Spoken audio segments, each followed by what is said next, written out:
such an asshole. Hello, children. All right. Lengthy one here. Hi, I'm reaching out for an update on my employment situation in this video, and I remember it. And some questions about housing they've raised. Please keep anything in parentheses anonymous. Unfortunately, according to this particular state's law, I would not have a case as I never went to HR during this process, although I'm going to do absolutely chew out all these people to corporate as well as the corresponding regulatory agency. Dude, I well, I would talk to a lawyer, but I would absolutely wreak effing hell on those guys. Absolutely. I'm a big libertarian freedom of speech guy. I'm a big, hey, let it be, ba ba ba. Dude, some of those guys, like rank Nazis, no, out. Get that out. That's not even funny. One, but that's behind you. It's in your rear view mirror. I have accepted an offer for another place in another town. You never closed the parentheses on this one. Oh, you want me? Okay, I need to read through this, but you don't want me to say anything. You've accepted another job offer. It pays better. There's other things, other benefits. And room for promotion and higher pay. Good enough. Sounds good to me. All right. We skipped all that. Housing. Because of my role in a place. Dude, how am I supposed to talk about this? You have a part-time thing you do. I would be the only person living at the place that houses this part-time thing I do with all the amenities, truly rent-free, although there are two catches. The first is that the place is half an hour from my work, adding a total hour commute every day. Dude, for free rent, that's fine. That's fine. Secondly, while living there, I would be responsible to do the thing that I agreed to do. At the very least, the vast majority of the time. This could be any time of the day, even at 2 a.m. on a weeknight. Yep. Yes. There are consequences to getting free rent. It's not really free, is it? Requirements for my service tend to be far and few between. And since the place is a very small town, I wouldn't expect more than 2 to 3 requirements of my service a month. I toured various apartments in the area as an alternative place to live, with the most of them being sketchy as hell. One even had a hooker outside at 2 p.m. There's a complex that seems safe and super comfortable. Rent altogether would come out to $1,500 a month after utilities. This was genuinely the best option in town. Trust me, living in the other place would save me $18,000 annually, but do you think the commitment is worth it? Yes! Look, dude, what else have you got to do? Do you got family? You got a girl? You don't? Take the free rent. Drastically improve your situation. Take the new job, obviously. Yes, live there for free and do the commitment you would agree to do. Self-ass covering. Having experienced the horrors of corporate America, I now understand the importance of covering my ass and avoiding preventing work drama. Could you talk a bit on how to do this dance and ensure nobody can make you the fall guy and ensure your workplace doesn't become toxic? Well, you can ensure that your place becomes toxic. That's determined by the people that work at the workplace, of which you are only one. So you can make sure you're not toxic, but you can't control other people. All you can do is remove yourself from the situation. Now, the place you were at was genuinely toxic enough. I would report them to every possible state, federal, local agency, and that I get like that. But I don't even know if anything would be done because of the unique situation that office was. But generally, you don't control whether the environment is toxic or not. And that's something you got to suss out very quickly to figure out, okay, is this a toxic environment while I'm interviewing? Do these people look shady? Are they acting normal? How's the Glassdoor reviews of this company? Google stalk your bosses and all that, but you won't know until you're there for a couple weeks. This is again why I always recommend you have 6 months living expenses, minimum 3. And if they ever lie to you, there's any mention of Nazis and jokes against different people in not a fun or even slightly funny way, mentally ill people, you leave. Or more commonly, your boss lies to you and changes the job on you. So that's just how you deal with toxic work environments where you find out it's toxic.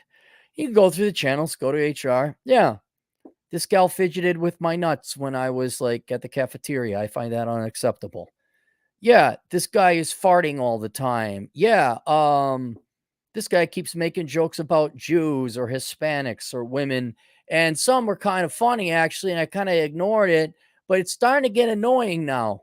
Not even the jokes I find offensive. They're actually pretty good. I happen to be Jewish, I appreciate it, but he doesn't shut up and it's getting annoying.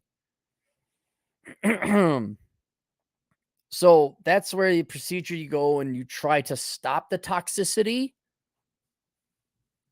But then how do you cover your ass? That's a little bit different. You record everything. Right now, as general policy, email communication all the time. Can you email that to me? Email that to me. Email that to me. And then you have a record. And that is minimum. That's like should be standard operating procedure. Can you text it to me? Can you email it to me? A phone call will not do. That way, when they say we need you to put up the green building, and you go and put up the green building, and your cocksucking baby boomer buzz, what are you doing putting up the green building? And you say, you told me to put up the green building. And, baby boomer being dumb people. Oh my God, I don't have any money. My 5th divorce. They'll say, no, I told you to put up the red building. I hate you young people. That's my baby boomer boss impersonation. You could go to the email and say, it says right there, put up the green building. And then they'll get really pissed off at you, but then you have documentation that you are right. Also, you should now here it depends on your IT like what's your IT policy. You should have a way, like if you start getting into trouble, not by your own, but your boss lies or some kind of nasty BS stuff going on, sometimes illegal, certainly unethical. You could go to HR.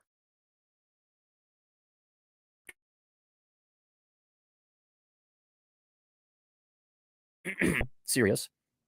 But you'd be surprised how many people, all the way up to the president, don't care. Like they're in on the racket.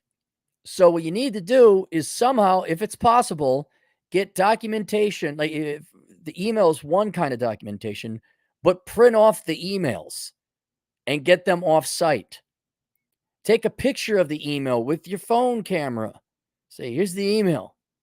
So that way you have documented proof that if they ever fire you, you could get a wrongful termination suit against them. All right. But that's kind of, what else can you do to cover your ass? One thing I do is I absolutely, the last time I worked at Play, I did absolutely everything they asked of me. I did it quick. I did it good. I did it thoroughly.